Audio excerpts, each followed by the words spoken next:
It's worth reminding us all what we're building. It's this. This is my donor car. Now, before I can start building my Cobra, I need something to bolt all the bits to. The chassis. Oh yes, the mother of all engines is going in my car. That is my car. It actually looks like a car for the very first time.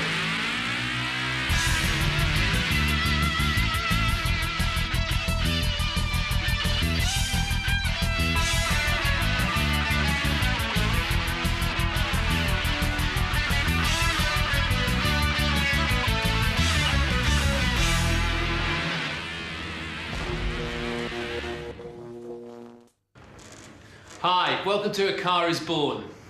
Now, I'm doing a very, very fiddly job here. It's removing the flash lines, which are these ridges that run along most of the panels on this car, and that's where in the mould, when the fiberglass panels were being put together, there were joins between the different parts of the outer mould, and it left these kind of seams here.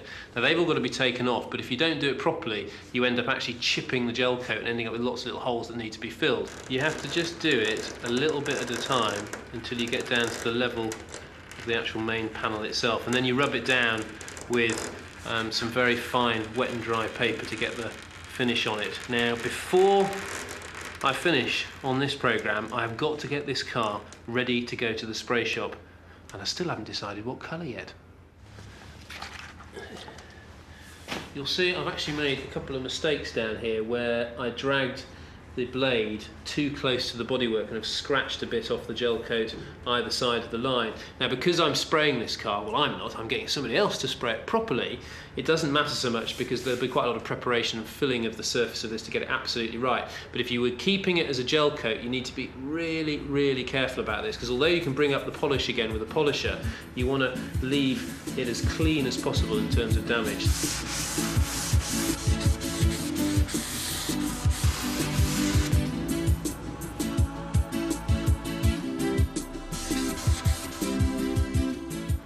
No flash line there. There we go. I've started actually fitting the doors now. Big step. What I've done already is just pinned the tub onto the chassis at the back here and at the front, so it's in the right general alignment. Now the next job is to adjust these sills so that we get a nice perfect finish to the side of the car when the door's in place. It's a bit tricky, but time spent on this is time well spent. Now the door over here has all been prepared up, and I've put 4 bolts in here which will attach it to the hinge. Now the hinge itself I've just placed generally kind of in the middle of these holes in the tub here, so it's just about in the right middle position. And what I want to do is just feed that through like that, and just roughly put that in place. You know, there are 2 things that I really hate about beautiful sports cars. The first is people who drive them wearing flat caps because they look like complete waddies. Sorry if you're one of them. And the second is doors that don't fit, because there is nothing worse than, you can imagine, a door that ends up looking like that you just look down the side and there's a big dip in here and it sticks out there. So spending some time getting this right is really important. Now fortunately, with this car, there is plenty of adjustment, not only in the hinges here where they attach to the door, but also in the hinge unit itself where it attaches to the chassis, but also in the sills themselves, because this kind of body, fiberglass, can move a bit, so we can actually shimmy it out and adjust in lots of places. I mean, look at the amount of free play there is there. So it's just time now getting it right. Now, a little tip for making sure the doors are about the right height so you get an even gap all the way around is to use a spacer like this just to sit it on. Now, if I then just shut it up again onto there, like that, you can have a quick look round. Right, and that's too big a gap, I think, now, so you have to use a special tool to be able to adjust this spacer. And it's basically like that. There we are, that should have done it.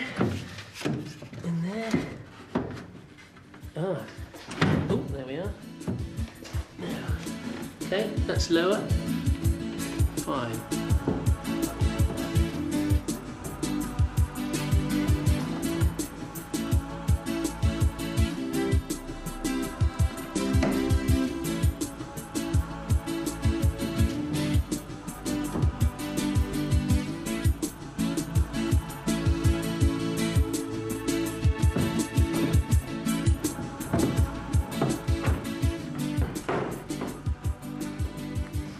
The really tough thing about doing this is that when you line the door up so that it's nice and flush and everything, you need to be able to tighten these, but you need both hands to be able to do that, and every time you stick your hand in, you knock it. Right. It's worth saying that when I put the hinges in themselves onto the chassis, there is some forward and back adjustment on the main plate of the hinge. And it's better to have the hinge so the door is as far back as possible when you start adjusting it on these bolts here, so that when the door actually opens, like, ooh, goodness me, that is all, doesn't fit by about 8 inches. So I'll start, when you open the door from here, you don't, oh God!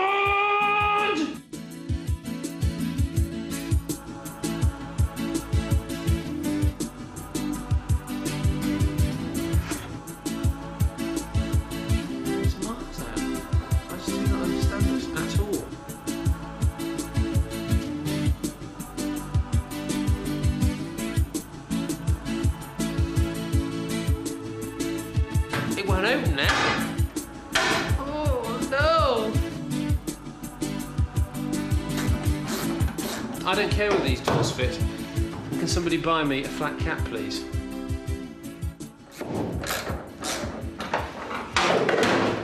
Now, if this doesn't fit, I am going home. This car will never be finished, and it will appear in the small ads of a local paper for completion.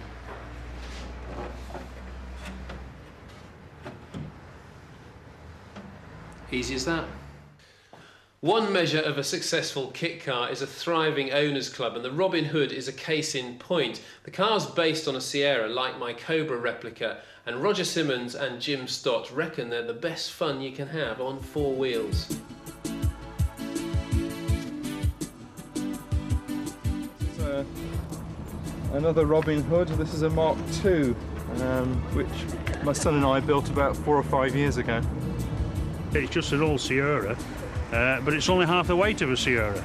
So the power to weight ratio, it's brilliant. I mean, they're not an expensive kit, and anybody who can screw nuts and bolts together can put one together. We ordered the kit and went and started looking for a donor car to build the kit with. The manual is quite basic, the construction manual, and it leaves quite a lot to your own imagination. There were 6 of us went through Blackpool Lights, and everybody